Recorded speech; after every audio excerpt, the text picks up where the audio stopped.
Hello दोस्तों, आज हम बात करेंगे एक बड़े खुलासे के बारे में जो हाल ही में सान डिएगो कॉमिक कॉन में हुआ। मार्वल ने अपने फैंस को तब चौंका दिया जब उन्होंने घोषणा की कि रॉबर्ट डाउनी जूनियर एमसीयू में वापसी कर रहे हैं। लेकिन इस बार वह टोनी स्टार्क के रूप में नहीं, बल्कि डॉक्टर डूम के रूप में वापसी करेंगे। यह सुनकर फैंस ने जबरदस्त प्रतिक्रिया दी, लेकिन इसके बाद सबके मन में सवाल उठने लगे। यह कैसे संभव होगा? और मार्वल आखिर खेल क्या खेल रही है?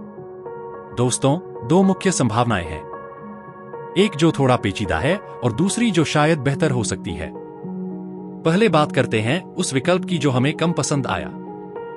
पहली संभावना है कि रॉबर्ट डाउनी जूनियर एक बुरे टोनी स्टार्क वेरिएंट की भूमिका निभा रहे हैं। यह पहले ही स्पष्ट नहीं किया गया है, लेकिन ऐसा माना जा रहा है कि डॉक्टर डूम की पहली झलक हमें आने वाली फैंटास्टिक फोर फिल्म में मिलेगी, जो कि एमसीयू के बाहर की यूनिवर्स में स्थित होगी। कॉमिक्स में ऐसी कहानी पहले भी देखी गई है।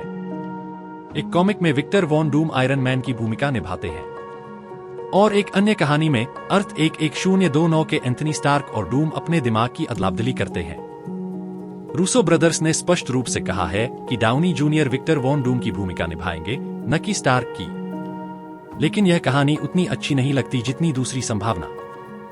दूसरी संभावना है कि Robert Downey Junior Victor Von Doom की भूमिका निभा रहे हैं, बिना किसी स्टार्क की छाया के। यह एक सरल व्याख्या है। डाउनी जूनियर एक महान अभिनेता हैं और वे कई अलग अलग भूमिकाएं निभा सकते हैं। वे विक्टर वॉन डूम के रूप में एक पूरी तरह से अलग प्रदर्शन कर सकते हैं। और डॉक्टर डूम का अधिकतर समय मास्क में बीतता है, तो यह भूमिका अधिकतर वॉयस वर्क होगी। इस तरह की कहानी के लिए डाउनी जूनियर को कास्ट करना एक बड़ा जोखिम है। फैंस के बीच इस फैसले को लेकर मिलीजुली प्रतिक्रियाएं हैं। कुछ इसे एक सस्ता चाल मान रहे हैं, तो कुछ इसे दर्शकों को वापस एमसीयू में खींचने का एक हताश प्रयास। अगर डॉक्टर डूम को बुरा टोनी स्टार्क बनाना है, तो यह मूल चरित्र के साथ अन्याय होगा। और अगर Downey Junior Victor Von Doom है और पूरी तरह से अलग भूमिका निभाते हैं, तो फिर उन्हें कास्ट करने का क्या मतलब? कुछ लोग इसे क्रिस इवांस के जॉनी स्टॉर्म और कैप्टन अमेरिका की भूमिकाओं से तुलना कर रहे हैं। लेकिन जॉनी स्टॉर्म ने पूरे यूनिवर्स को नहीं संभाला और न ही वह 15 साल तक सबसे लोकप्रिय चरित्र थे।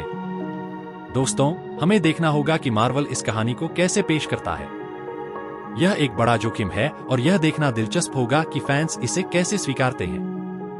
तो दोस्तों, आप क्या सोचते हैं? क्या रॉबर्ट डाउनी जूनियर को डॉक्टर डूम की भूमिका निभानी चाहिए? अपनी राय हमें कमेंट्स में बताएं और हमारे चैनल को सब्सक्राइब करना न भूलें।